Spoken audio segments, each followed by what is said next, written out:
Buenas noches, mis hermanos y amigos. Es un gusto saludarlo. Yo soy el pastor Dixon Klinger. Le damos la bienvenida en esta noche a nuestro estudio bíblico de los miércoles. Ahora estamos estudiando el libro de Apocalipsis. Ahora no se asuste. Yo creo que este es un libro que algunos se asustan al escucharlo, pero es un libro que tiene mucha bendición. El enfoque de este libro es Cristo como Cordero, Cristo como victorioso. Así que durante todo nuestro estudio estaremos viendo cómo Cristo va a obtener la victoria y cómo esto va a tener fortaleza sobre nuestras vidas. Así que quiero animarle a que busques papel, lápiz, tu Biblia y que nos acompañe. Así que en unos segundos comenzaremos. Dios te bendiga.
Satanás, que a muchos iba a echar ¿a dónde? A la cárcel. Y ahora la iglesia de Pérgamo le está diciendo en dos ocasiones, en el versículo 13, que ellos están viviendo en el trono de Satanás o donde mora Satanás.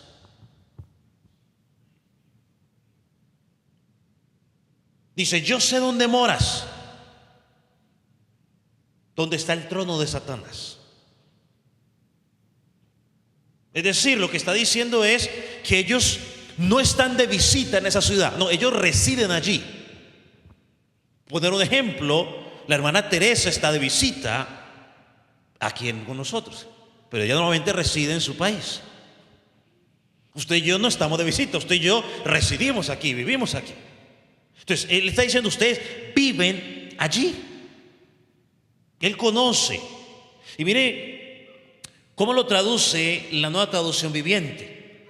La Nueva Traducción lo traduce de la siguiente manera: yo sé que vives en la ciudad donde Satanás tiene su trono. Pero yo quiero que usted entienda que en la antigüedad trono representaba ¿qué? Autoridad, poder, dominio. La escritura lo identifica a él como el príncipe de este siglo. O sea, Satanás tiene cierta autoridad, limitada, pero tiene cierta autoridad que Dios le permite tener.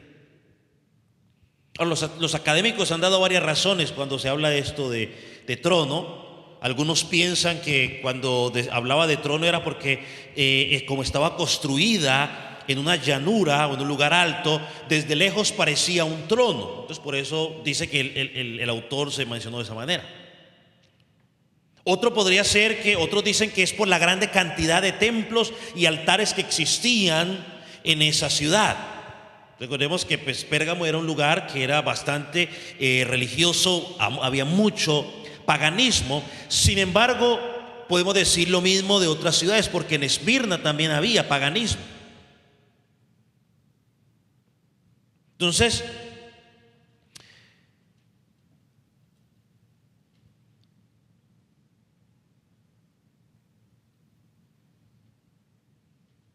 podemos decir que cuando dice donde mora Satanás, lo que está hablando es que estaba en una ciudad donde Satanás actuaba en forma pecaminosa con libertad. Algo parecido como escuchamos nosotros de una ciudad de aquí de Estados Unidos, ¿cierto? Se le llama la ciudad del pecado, es decir, porque ahí hacen cosas media extrañas, demasiado pecaminosas. Bueno, básicamente es lo que está diciendo. O sea, yo entiendo que ustedes como iglesia están en un lugar donde abiertamente hay pecado a más no poder, idolatría, prostitución a más no poder. Y a pesar de que están en medio de eso, miren lo que dice el Señor sobre ellos. Dice: donde moras, donde están, pero retienes mi nombre y no has negado mi fe. O sea, literalmente estos hermanos, a pesar del ambiente en el que se encontraban, se mantenían firmes en el nombre del Señor Jesucristo. Y cuando la palabra retienes, es la misma palabra que estudiamos hace semanas atrás, cuando decía que cuando Jesús tenía en su mano derecha las 7 estrellas, es decir, las iglesias. Es la misma palabra. O sea, retienes, o sea, te has agarrado con firmeza a mi nombre. Wow. O sea que aquí lo que podemos decir es que no hay excusa para decir: bueno, lo que pasa es que porque en el ambiente donde yo vivía, por eso no soy fiel a Dios. No, es que yo no soy fiel a Dios porque es que en el ambiente es medio extraño. No, es que hay mucho pecado. Mentira, el diablo. Porque esto, hermano, está en una situación complicada. Dicen: no has negado la fe.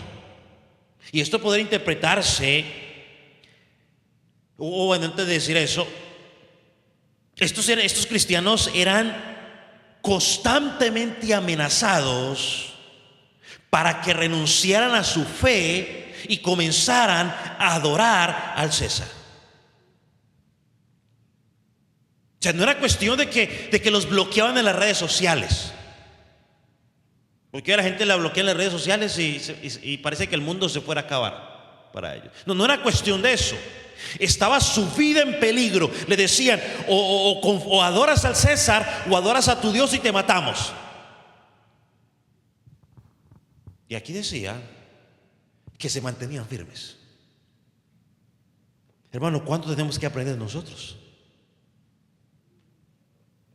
Porque nosotros a veces negamos a Jesucristo por cosas mucho menos valiosas. Ahora, cuando dice no han negado la fe, podría interpretarse de dos maneras. Primero, que no habían apostatado, es decir, que no habían salido corriendo, no habían abandonado la fe. En medio de la persecución se mantenían firmes. Pase lo que pase, llueve, truene, relampaguee, yo no dejo al Señor Jesucristo.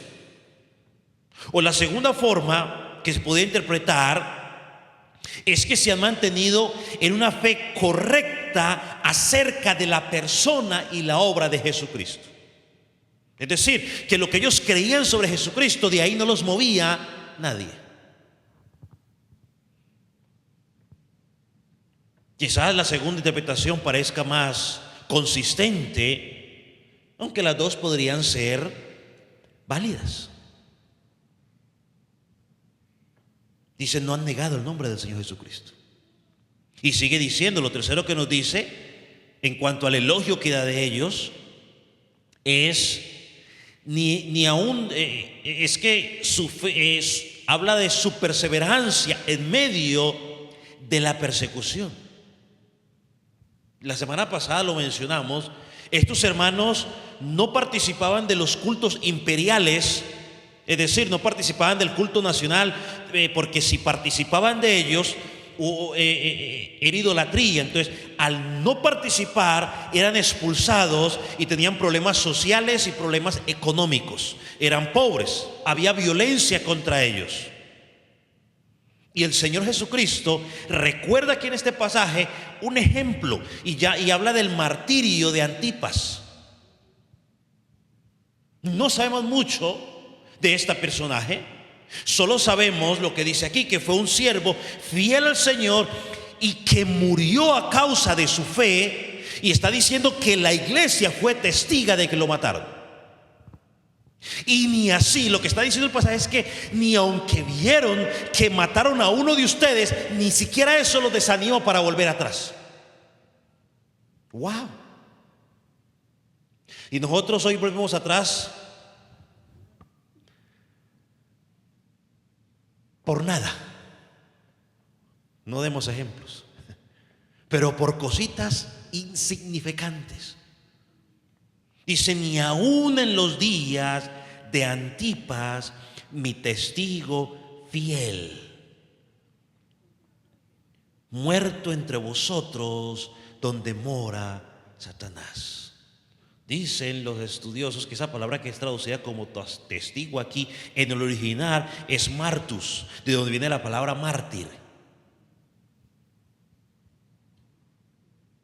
O sea, estos hermanos estaban dispuestos literalmente a dar su vida por amor a Jesucristo. Ahora, note que no está hablando de que posiblemente les pase. A la iglesia de Esmirna le dijo, vendrán tribulaciones. No, aquí le estaba diciendo, ustedes ya fueron testigos. Y mire algo que interesante, mis hermanos, es que Cristo no los motiva, sálganse de allí, escapen por su vida. No, sigan allí, pero permanezcan fieles aún en esas circunstancias difíciles. Hermano, qué mensaje para nosotros. Vemos el poder del evangelio. Yo un día le compartía con ustedes algo que aprendí hace muchos años, que lo voy a volver a mencionar, hace rato no lo decía, pero el evangelio es un mensaje poderoso que transforma nuestra existencia. El evangelio debe transformar nuestra existencia. Lo que yo antes era, ahora que estoy en Cristo, soy diferente. Estos hermanos, aquí vamos a ver el poder del evangelio. Una ciudad que estaba ubicada donde operaba las tinieblas en toda su máxima expresión. Dios en su gracia permite de que esa iglesia se levante allí y levanta una iglesia con vidas transformadas que no eran arrastradas a esas obras pecaminosas. En un mundo pagano, personas que crecieron allí, que creían que eso era normal, ¿no? Pues que es normal hacer todo eso. Llegan a Jesucristo y Jesucristo les dice: un momento, eso no es normal, eso es pecado. Y automáticamente dijeron: listo, pues no lo hago más. Y que pase lo que pase. Ese es el evangelio, es el poder del evangelio. El evangelio nos debe llevar a nosotros a decir: no, es que mi vida tiene que ser transformada. Yo hoy leía en la lectura Marcos capítulo 5, el endemoniado, ex gadareno le llamo yo, el ex endemoniado. Dice que cuando llegaron los del pueblo y lo encontraron, dice que lo encontraron sentado, vestido, limpio y en sus cabales. Eso es lo que hace el evangelio. Hermano, estamos en el mundo, pero tenemos que ser transformados, y el mundo tiene que vernos que hay algo en nosotros diferente. No es cuestión de salir del mundo, no es cuestión de que ahora me encierro en una cajita donde nadie me vea. No, pues ahora no mando a mis hijos a la escuela para que nadie los vea y nadie los toque. No. Es que hay que predicarles el evangelio para que cuando Cristo llegue en sus vidas sean transformadas y ellos puedan pararse con firmeza en medio del pecado y decir: no, yo no creo eso. No porque el mundo no porque el pastor me lo prohíbe, no porque voy a la iglesia, no, porque mi relación con Dios, mi entendimiento de conocer a Dios me lleva a vivir una vida diferente. Y hagan lo que quieran. No me avergüenzo del evangelio, dice el apóstol Pablo en Romanos. ¿Por qué? Porque es poder de Dios, dunamis, dinamita, de ahí viene la palabra dinamita, dunamis. No podemos dejar de ver la gracia y el brillo de Dios en esta iglesia ubicada en un lugar peligroso. Así que si usted es de los que ora: Señor, es que si yo estuviera en un lugar diferente se serviría, mentiroso. Si usted no puede servir aquí, tampoco servir en otro lado. No invente. No invente. O sea, no nos engañemos a nosotros mismos. Pero, siempre ha habido un pero. A pesar de que Dios conocía que ellos moraban en el centro de operaciones de Satanás, que se mantenían firmes, no habían vuelto atrás, no habían negado su fe, la muerte de un hermano de ellos no los había hecho retroceder. Había algo que Dios tenía contra ellos. Y aquí vemos la acusación, versículo 14 y versículo 15, y una acusación grave. Mira lo que dice: pero tengo unas pocas cosas contra ti. Primero, que tienes ahí a los que retienen la doctrina de Balaam, que enseñaba a Balac a poner tropiezo ante los hijos de Israel, a comer de cosas sacrificadas a los ídolos y a cometer fornicación. Y también tienes a los que retienen la doctrina de los nicolaitas, la que yo aborrezco. Hermanos, a pesar de soportar el fuego de la persecución, el Señor reprende a esta iglesia porque estaban consintiendo doctrinas y conductas en medio de ellos que no eran correctas. Hay cosas que no estaban bien, el Señor les comienza a reprender.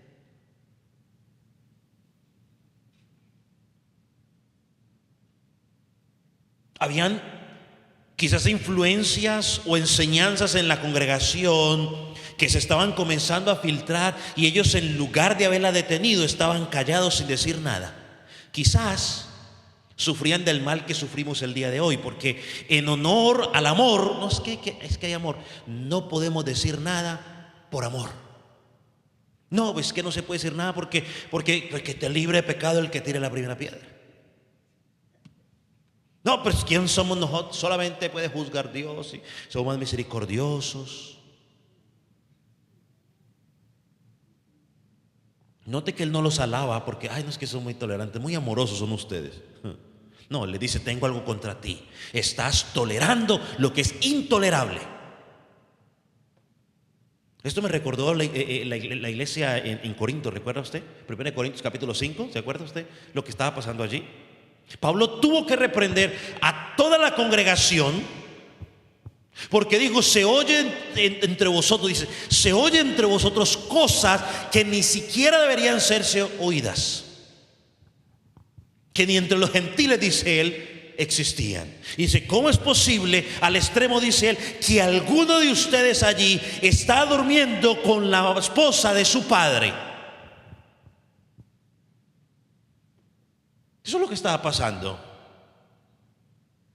¿Y qué pasó con la iglesia de Corinto? Estaban todos, no, porque hay amor, somos amor, amor, el amor de Dios, de Dios. Estaban enamorados y nadie decía nada. Porque ¿quiénes somos nosotros para juzgar? No hay que tolerar, no diga nada, cada quien ocúpese lo suyo y que no hay qué, porque si digo algo me van a decir, tire la primera piedra. Y Pablo, el apóstol Pablo, él tuvo que corregir a toda la congregación y decirle, mire, vea, corríjanlo y saquen ese impío de en medio de ustedes.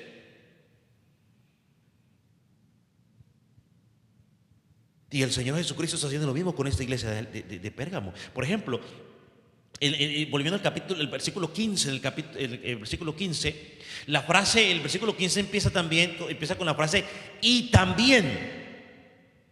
Esta frase significa literalmente de la misma manera o igualmente. Ahora, esto es importante, mis hermanos, porque Dios no está acusando a estos hermanos de tener dos grupos diferentes de herejes dentro de la congregación. Recuerden una cosa, paréntesis, ¿no? El apóstol Pablo dijo en Hechos que él tenía temor porque después de su partida se levantarían dentro de la misma iglesia lobos para destruir la iglesia. Aquí lo estamos viendo. Y esto sigue pasando en muchas congregaciones. Dentro de la misma iglesia se levanta gente con enseñanzas medias extrañas para tratar de arrastrar. Entonces mire cómo lo traduce la Biblia de las Américas, porque la Biblia de las Américas lo traduce literal. Miren lo que dice: pero tengo unas pocas cosas contra ti, porque tienes ahí a los que mantienen la doctrina de Balaam, que enseñaba a Balaam a poner tropiezo ante los hijos de Israel, a comer cosas sacrificadas a los ídolos y a cometer actos de inmoralidad. Y así tú también tienes a algunos de la misma manera mantienen la doctrina de los nicolaitas. La iglesia de Éfeso fue admirada, ¿por qué? Porque ella no dejó entrar a los nicolaitas. Cuando los nicolaitas empezaron con sus enseñanzas extrañas, ellos las discernieron, los pararon y dijeron: o se componen o se van. No, estos ya es especulación mía, no lo dice la Biblia. Porque no hay el que la Biblia dice, eso ya lo veo. De pronto estaban como pasa hoy: no digan nada para que no se vayan, porque si se van entonces nos quedamos 4 y necesitamos que seamos 8. Porque muchas veces por mantener una cantidad de personas, no digamos nada, entretengámoslos, no digamos nada para que nadie se vaya. Nos convertimos, como estuvimos la semana pasada, en una sinagoga del diablo. Yo le creo al Señor Jesucristo. Cuando la gente empezó a decirle: Jesús, dura palabra, ¿quién la podrá llevar? Y empezaron a irse, Jesús no se puso a llorar ni se puso triste. Jesús dijo: pues que le vaya bien. Y cuando los discípulos se quejaron, Jesús, él le dijo: pues a ustedes también que les vaya bien si quieren. No podemos acomodar el evangelio para que la gente se sienta cómoda y no se vaya. No, el evangelio no se puede acomodar. El evangelio tiene que predicar tal y cual como es, porque eso es lo que salva. Por eso, tristemente, hoy encontramos en muchas congregaciones falsa gente o personas creyéndose que son salvos cuando no lo son. Pues lo estamos entreteniendo. Entonces, la acusación de esta iglesia es tener en medio de ellos a los nicolaitas, quienes enseñaban las mismas cosas que Balaam enseñó a Israel en el Antiguo Testamento. Y dijo un comentarista, Leon Morris, que el error de los balamitas era similar a los de los nicolaitas. Otro comentarista dijo, aquí no es una comparación entre dos movimientos similares, sino, dice él, la misma herejía. De la misma manera que Balaán saboteó a los israelitas, estos falsos maestros estaban intentando sabotear a ustedes, ¿no? Hablando de esta primera iglesia. Ahora la pregunta es, ¿cuál era el error o qué era lo que enseñó Balaán a Balaam? Bueno, para eso tenemos que irnos a Números capítulo 22 al capítulo 25 o hasta el 31 si usted quiere. Anótelo, no lo vamos a leer porque son capítulos completos. Vamos a tratar de resumirlo. Números capítulo 22 hasta el 25 o hasta el 31. 25. Y la historia, usted la recordará, el rey de Moab mandó a buscar a Balaam para que Balaam maldijera a Israel y para que él lo pudiera derrotar. Esa era la idea de él. Sin embargo, Dios le dijo a Balaam que no lo hiciera, que no fuera. Pero como Balaam estaba detrás de la economía, del dinero que le iban a dar, hizo varios intentos y Dios le dijo que no, hasta que Dios se le apareció y le dijo que no. Bendijo al pueblo. En lugar de eso, el rey de Balac se enojó mucho. Pero cuando usted lee el capítulo 25, usted se va a dar cuenta que este sinvergüenza de Balaam, tratando de buscar los favores, el dinero, ¿no?, del mercader del evangelio. Los mercaderes del evangelio no son nuevos, son antiguos. Le dijo a Balac, mire, vea, yo le tengo la solución. Lo que usted tiene que hacer es simplemente entregue sus hijas a los hijos de Israel. Mézclelos. De esa manera, Dios mismo se va a encargar de acabar con Israel, porque como van a hacer idolatría contra él los va a acabar. Resultado de la operación, 24,000 israelitas murieron por causa de esa mezcla con los paganos. O sea que el mismo que se decía profeta de Dios enseñó a Balaam cómo dañar al pueblo de Dios. Y lo hizo a través de la inmoralidad sexual, la idolatría. Era lo mismo que enseñaban los nicolaitas que ya mencionamos.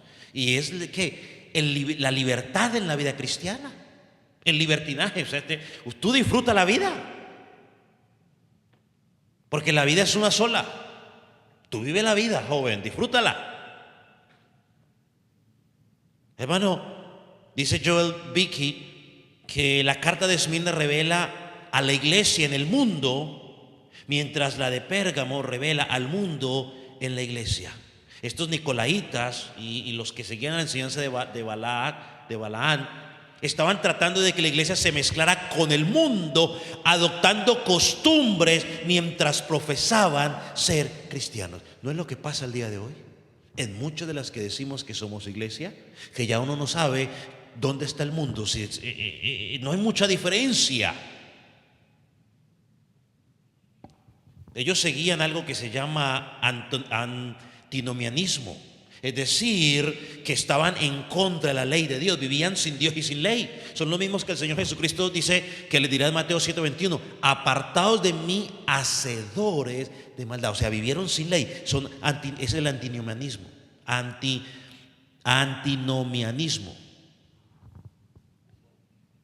Ellos le decían, no, ustedes son cristianos, ustedes pueden participar de las fiestas cristianas paganas, ustedes pueden participar de los actos de inmoralidad, de la idolatría.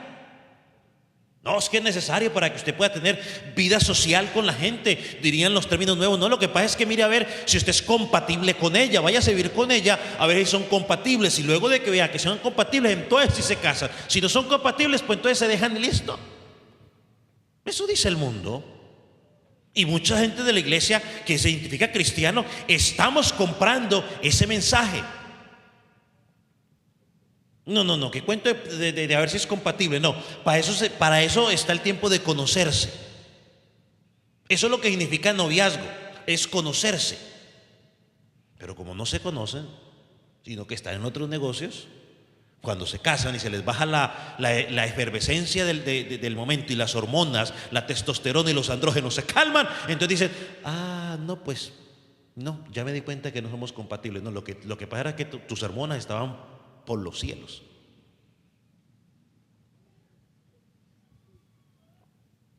Yo le decía, no, el cristianismo, no se preocupe, usted lo puede hacer.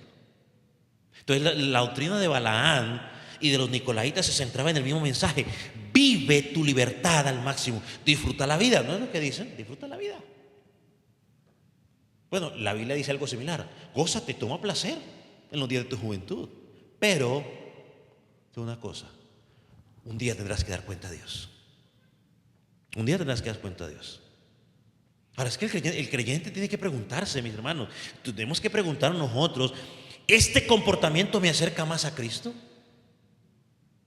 No sé, ese cuento de que, pastor, ¿qué tiene de malo? No me pregunte a mí qué tiene de malo. Pregúntese a usted mismo: ¿este comportamiento me acerca más a Cristo? ¿Este comportamiento refleja mi identidad con Cristo? Usted tiene que llamar al pastor para preguntarle eso, perdóneme. ¿Cómo que un hombre tiene que llamar al pastor y preguntarle: pastor, ¿me puedo poner un arete? No. El creyente tiene que preguntarse: a ver, un momentico, a ver, ¿refleja que yo me pongo un arete, un varón, la identidad que tengo en Cristo? ¿Por qué tengo que llamar al pastor para preguntar eso?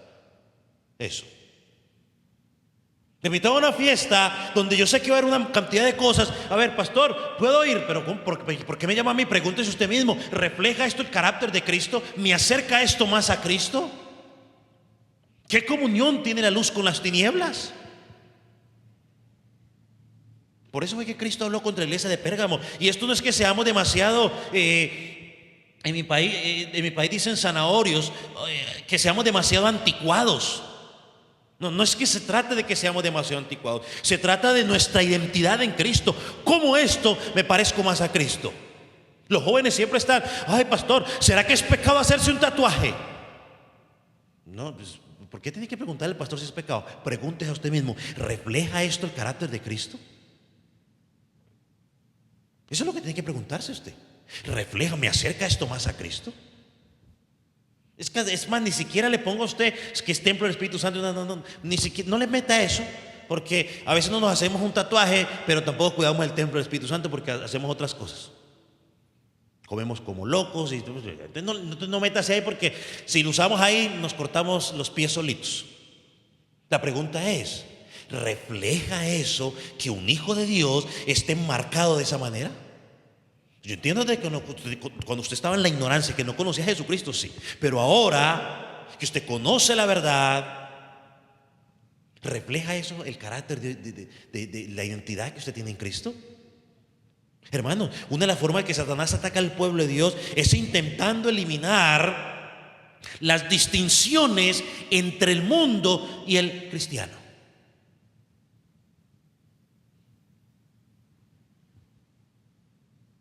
Uno de los términos en el Nuevo Testamento que hacía referencia a los cristianos se les llamaba santos.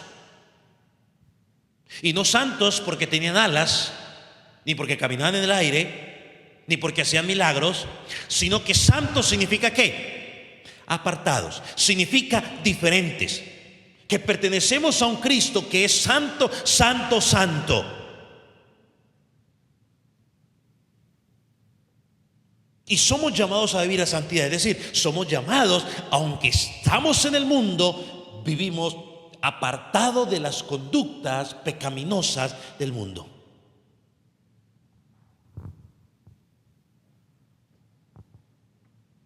Pero estamos en el mundo.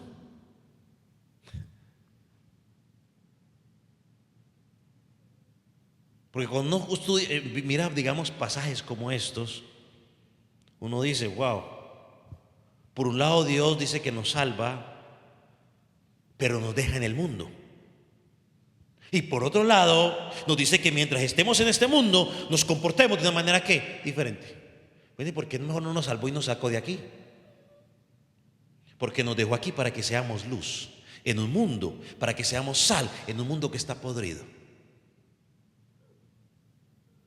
Dando testimonio al Señor Jesucristo, mostrando a través de nuestras vidas Que Dios tomó un hombre y una mujer que estaban muertos en delitos y pecados, lo transformó, lo sentó, lo limpió, lo puso cuerdo y ahora vive y predica para él. En un mundo que está en tinieblas. Ahí me cuento de que es que, pastor, lo que pasa es que yo trabajo con una cantidad de personas que no son cristianos y que se la pasan poniendo esto y lo otro. Pues entonces, hermano, tiene dos opciones. O se mantiene allí firme como estos hermanos, o dice, Señor, entonces yo me voy de aquí y me consigo otro trabajo.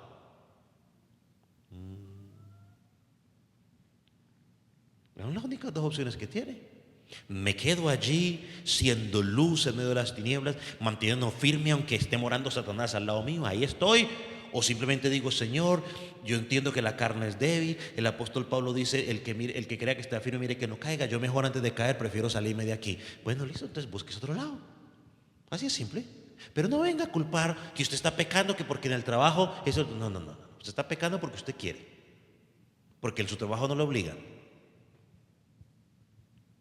Juan 17:15, Jesucristo en su oración sacerdotal por nosotros dijo, Señor, no te ruego que los saques del mundo, sino que los guardes del maligno.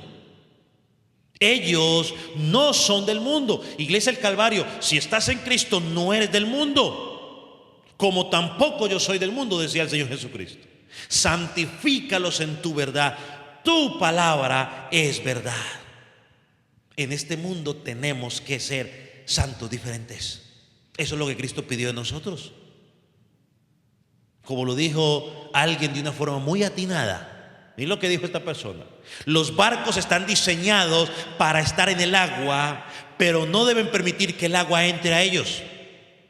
De la misma manera, nosotros estamos destinados a estar en este mundo, pero no debemos permitir que sus ideas, sus deseos y pasiones contaminen nuestro corazón. El barco diseñado para estar en el agua, pero no puede permitir que el agua le entre. Si le entra, lo hunde. Tú y yo estamos aquí. No podemos permitir que los deseos del mundo entren a nuestra vida. Y los deseos del mundo nos entran por las redes sociales, nos entran por la televisión, nos entran por todo lugar. ¿Qué tiene que hacer el creyente para pelear contra eso? Lo estudiamos hace unas semanas o lo mencionamos, ¿no? Corintios dice, llevando cautivo todo pensamiento a la obediencia a Cristo. Lo que te va a fortalecer es tu relación con Dios. Pero si tú eres de los cristianos que busca a Dios únicamente cuando tiene un problema, cuando tiene una dificultad, pues entonces estás en serios problemas. Porque mi relación con Dios es la que me fortalece cuando venga el problema. Nosotros queremos tomar... Mira lo que dice 2 Corintios 6, 10 al 14.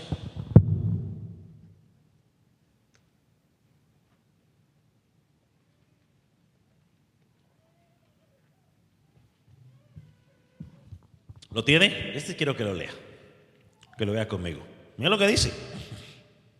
No os unáis en yugo desigual con los incrédulos. Siempre se lo aplicamos al noviecito con la noviecita, o a la noviecita con el noviecito. Mire, busque ese muchacho que conozca a Cristo, o al menos que asista a la iglesia. Pero puede aplicar a todos nosotros, porque a veces andamos con gente que no conoce a Cristo, nos corrió para arriba y para abajo con ellos. Y pregunta, el autor hace una pregunta retórica, porque ¿qué compañerismo tiene la justicia con la injusticia? ¿Y qué comunión la luz con las tinieblas? ¿Y qué concordia Cristo con Belial? ¿O qué parte el creyente con el incrédulo? ¿Y qué acuerdo hay entre el templo de Dios y los ídolos? Porque vosotros sois templo del Dios viviente. Como Dios dijo, habitaré y estaré entre ellos, y seré su Dios, y ellos serán mi pueblo. Por lo cual, aquí no dice vaya enfrente a los, salid de en medio de ellos, apartaos, dice el Señor, y no toques lo inmundo, y yo os recibiré y seré para vosotros por Padre, y vosotros me seréis hijos e hijas, dice el Señor Todopoderoso. ¿Qué comunión? Más claro no se puede. ¿Qué comunión? Es el balance que tenemos que tener mientras vivimos en este mundo. Porque estamos en el mundo donde el príncipe de las tinieblas tiene su trono, donde Satanás opera y él se mueve sagazmente, como decíamos nosotros, mientras nosotros estamos durmiendo, él está trabajando. Esto nos lleva a la exhortación.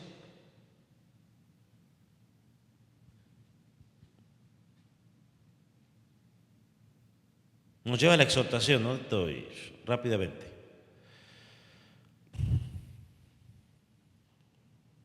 La exhortación al llamado de Dios a esta iglesia es al arrepentimiento. Dice, toma la mundanalidad y arrepéntete. El problema de ellos era que había permitido que las falsas doctrinas de los nicolaitas se filtraran dentro de ellas. Habían herejes, ¿no? Como Balaán, que estaban recomendando cosas raras. No, tú no escuchas lo que está diciendo el pastor, tú haz lo que tú quieres. Que cuenta, no le escuchas nada, tú no pidas permiso. O perdón, no informes, porque no tantos pedir permiso. No, tú no informes, tú hazlo. Y luego dices, tú vive tu vida loca, o sea, que cuenta estar diciendo nada. Eso fue lo que hizo Balaán, ¿no? En lugar de oponerse firmemente a los falsos maestros, la iglesia estaba tolerando todo en el famoso nombre del amor, de la paz, de la tolerancia, y no aplicaban la disciplina en la iglesia. Ahora es importante notar, hermanos, yo creo que no todos habían abrazado estas falsas doctrinas. El texto deja claro, no eran todos, pero sin embargo todos debían arrepentirse. ¿Por qué? Unos por aceptar las falsas doctrinas y los otros ¿por qué? Por no decir nada. O sea que por quedarme callado también soy culpable. Es culpable el que mata la vaca como el que le jala la pata, dicen por ahí. O sea, había una parte del problema, pero esos que estaban en ese problema estaban afectando el resto de la congregación. Recuerde que la escritura dice que un poco de levadura, ¿qué dice? ¿Qué hace? Leuda toda la masa. Hermanos, perdónenme y pónganme bastante atención a lo que le voy a decir. Esa famosa idea de que mis pecados son mis pecados individuales y nadie tiene que meterse es una ilusión, porque a veces pensamos que es mi propio pecado. ¿Quién eres tú para meterte en mi vida? Un momento, pueblo, como dice mi hermana, un momento. Porque es claro de que nosotros venimos a Cristo individualmente, pero cuando llegamos a Cristo esa individualidad se acaba. Los pecados de los hermanos que seguían las enseñanzas de Balaán y de los nicolaitas estaban metiendo o causando problemas en la congregación. Por eso Cristo los llama a todos al arrepentimiento. Hagan algo. Hermano, mis pecados traen una onda expansiva que influencia negativamente a mi familia y a la congregación. Y el creyente tiene que entender eso. Yo se lo he dicho a ustedes. Ya ese cuento de que usted es independiente, no. Lo que usted hace allá afuera en el mundo afecta a todos los miembros de la iglesia del Calvario. Yo he escuchado gente que dice, allá al Calvario va una que le anda quitando la mujer a no sé quién por allá. Entonces, ¿qué es lo que dicen aquí? Que todas las hermanas de la iglesia del Calvario son ¿qué? Iguales.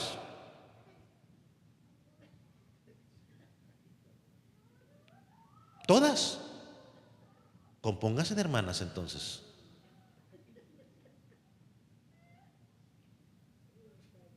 Lo que hacemos allá, joven, los que les gusta ir al campo a jugar, los jovencitos, mire, lo que usted haga en ese campo nos va a afectar a todos.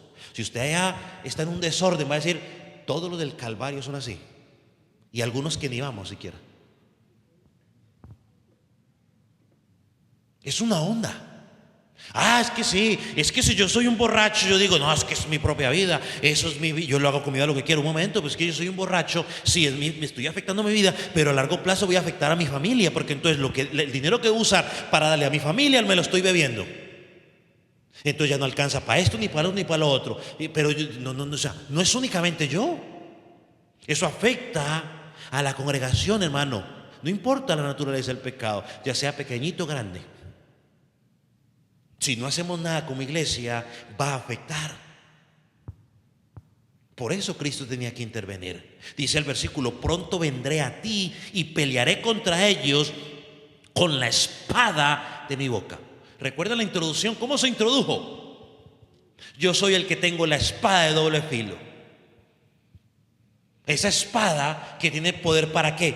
Para dar autoridad, hermano. La amenaza es clara. Si la iglesia no se arrepiente, Dios mismo vendría y se presentaría y haría justicia contra esos herejes y también contra los que no hicieron o no dijeron nada. Entonces recuerda la iglesia, el mismo apóstol Pablo, luego hablando de la cena del Señor, que muchos estaban tomando la cena del Señor y que muchos estaban enfermos, otros estaban débiles y muchos habían muerto.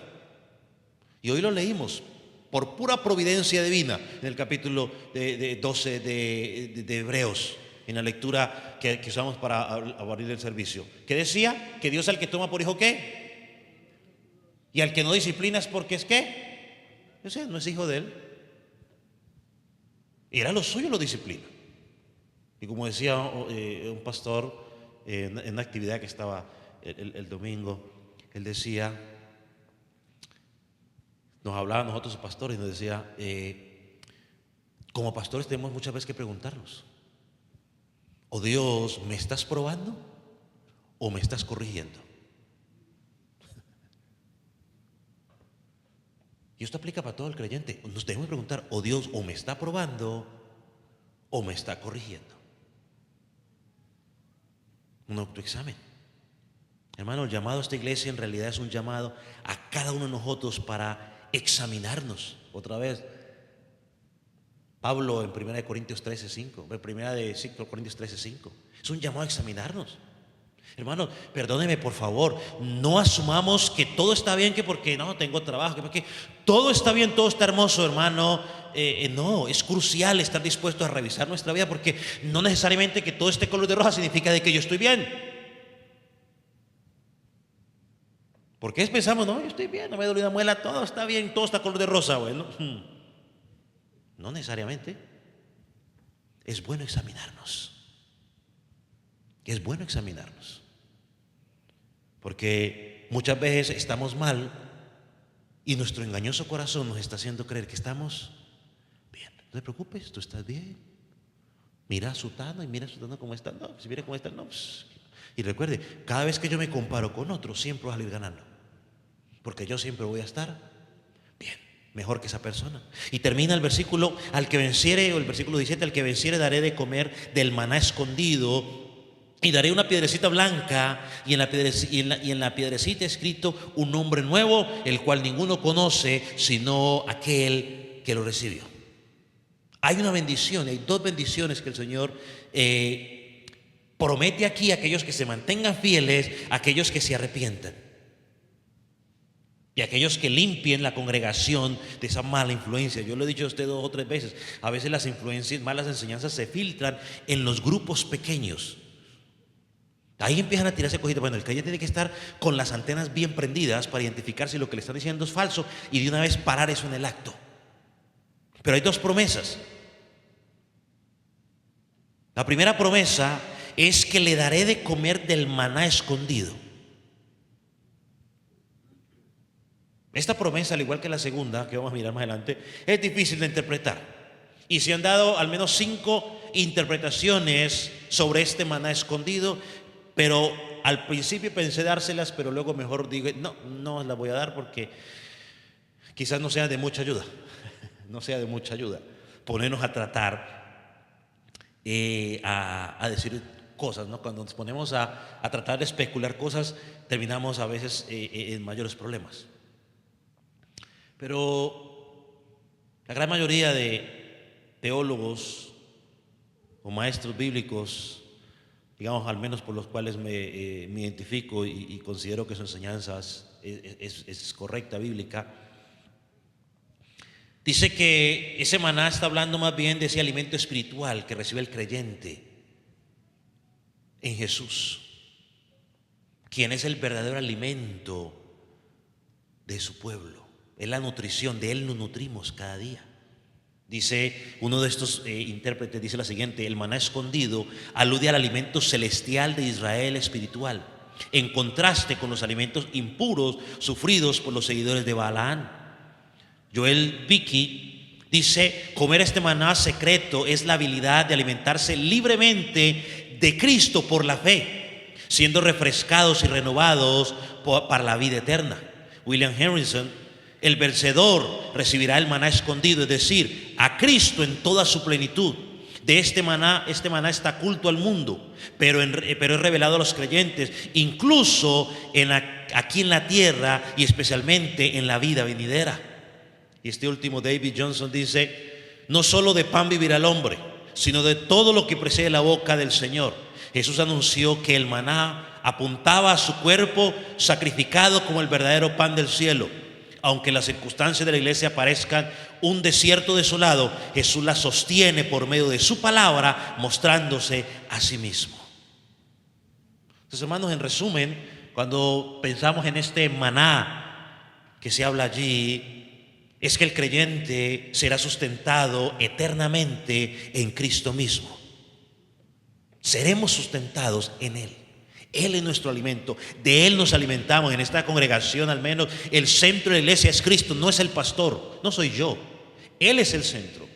Y el día que yo me tenga que ir a este lugar y llegue alguien o alguien se levante y empiece que el centro sea Él, pues hombre, o hace ustedes una rebelión como iglesia y dicen: un momento, eso no es bíblico, o simplemente entonces váyase. Porque cogimos la semana pasada: iglesia que saca a Cristo se convierte en sinagoga de Satanás. La segunda promesa, para terminar, dice que el que venciere le daré una piedrecita blanca con un nuevo nombre, el cual ninguno conoce. También es difícil de interpretar. Se han dado 7 interpretaciones más o menos a lo que representa la famosa piedrita blanca. Tampoco se las voy a decir. Tampoco me pregunte por el nombre, porque el nombre ahí dice bien claro qué. Así que no me pregunte. O sea, ni se ponga a preguntar: ¿y cuál será el nombre? ¿Y qué nombre me va a dar el Señor? No, pues tampoco se ponga a preguntar. Solo lo conoce Él y lo conocerá usted en su tiempo si está en Cristo. Pero yo me inclino, quizás algo que leí sobre esto, que decía que en los tribunales antiguos se usaban piedritas negras y piedritas blancas para registrar el veredicto de los judíos. Es decir, que las piedritas blancas eran para los inocentes y las piedritas negras eran para los culpables. Entonces, la aplicación podría ser que los que estamos en Cristo somos declarados inocentes por la obra de Cristo en la cruz del Calvario. Romanos 8 dice: ninguna condenación hay para los que están en Cristo. Y Dios va a grabar un nombre en esa piedrecita que solo lo sabe Él. Y lo más importante, y esto sí cabe bien aquí exacto conmigo, Cristo trata a su pueblo por nombre. Él no confunde los nombres como el pastor Klinger. No. Él no confunde los nombres como el pastor Klinger. Aquí hay varios que sufren de eso conmigo, u otros que ya lo han sufrido. No, Él no. Él sabe cuál es tu nombre. Isaías 62:2 dice lo siguiente: te llamará con su nombre de nuevo, de la boca del Señor te terminará.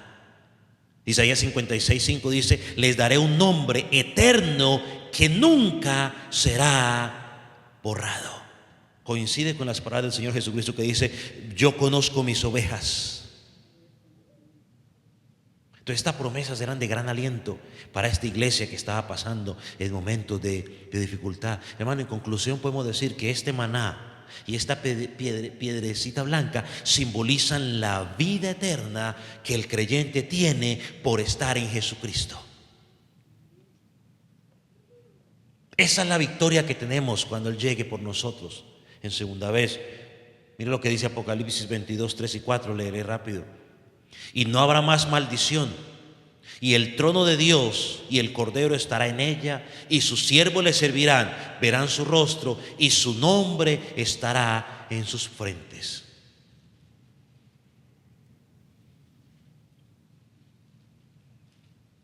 El que tiene oídos para oír, oiga lo que el Señor dice a la iglesia. Hermano, este mensaje no era únicamente para la iglesia de Pérgamo, ese mensaje es para usted y para mí. Ahora, ¿cómo lo aplicamos a nuestra vida rápidamente, mis hermanos? Déjeme decirle algo.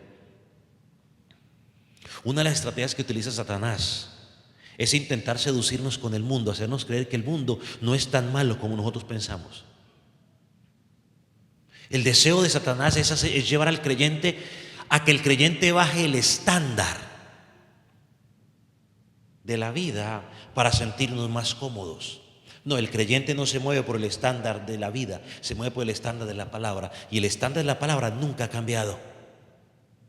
Tristemente, dijo un comentarista, hoy es difícil distinguir entre un hijo de Dios y un hijo del mundo. Es difícil. Es difícil muchas veces. Muchas veces es difícil identificar si usted está en un concierto de rock del mundo o usted está en un concierto disque cristiano. Y parte del problema lo hemos hecho nosotros, porque yo lo digo porque yo me meto ahí, porque he sido partícipe, porque vemos a los cantantes y gritan el nombre de ese cantante y todos gritamos ¡ah!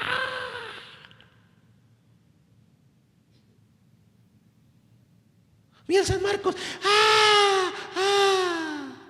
El mundo grita ¡Shakira! ¡ah! ¿Cuál es la diferencia? Lo mismo. La gente se abarrota allá afuera para que Miel San Marcos firme o cualquier grupo cristiano firme. Los del mundo se abarrotan allá afuera para que cualquier cantante le firme. No hay diferencia. En los trabajos no hay diferencia. En las escuelas no hay diferencia. Como se comporta el niño de la iglesia, se comporta el niño del mundo, no hay diferencia. El niño del mundo no ora, el niño de la iglesia tampoco ora. Ahora en la comida que porque le da vergüenza. O por miedo, porque ¿qué cosa yo? Hermano, la mundanalidad no es otra cosa que aceptar las preposiciones que el mundo nos da sobre temas de la sexualidad, sobre el tema del comportamiento entre personas del sexo opuesto, entre la familia. Lo que el mundo dice, el mundo está definiendo qué es la familia, y la iglesia hoy estamos aceptando, sí, bueno, eso dice el mundo. El mundo dice esto sobre el aborto, la iglesia dice, bueno, pues bueno, listo. El mundo dice que a los hijos no les puede decir nada porque los trauma. Bueno, no le digamos nada porque se trauman los niños. Ya la chancla no existe, ya las chanclas no vuelan más. Ay, nuestros hijos no saben qué es eso. Uno le habla la chancla y dicen, ¿qué es eso? Ellos no saben lo que es. Tienen una mamá con puntería con la chancla. Hermano, la mundanalidad significa aceptar lo que el mundo dicta en lugar de aceptar lo que Dios dijo. Que el Señor nos libre como iglesia. Vamos a orar. Ponga sobre sus pies.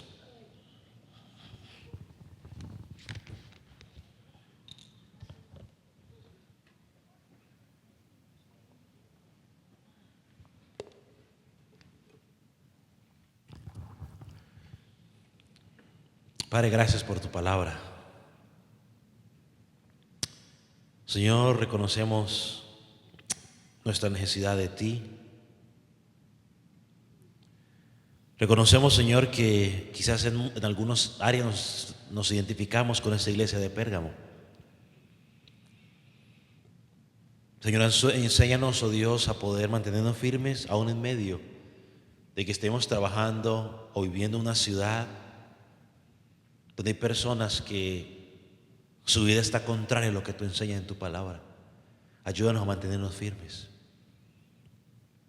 Señor, también te pedimos, Señor, para que no nos adaptemos a lo que el mundo dice. Señor, que entendamos que somos diferentes. que marquemos la diferencia como adultos, como jóvenes, como niños.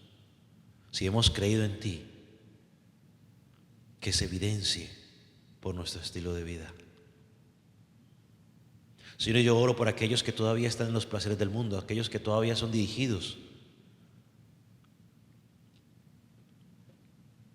por lo que el mundo dice, que todavía no han puesto su fe y su confianza en ti, para que ellos puedan entender que hay un Salvador y eres tú, y que están en pecado, que están acumulando ira sobre sus vidas, y que puedan venir a ti a pedirte perdón y arrepentimiento. Señor, ayúdanos. Permite que tu palabra no vuelva vacía, Señor, sino que produzca el fruto en cada corazón en esta noche. En el nombre de Jesús te damos gracias.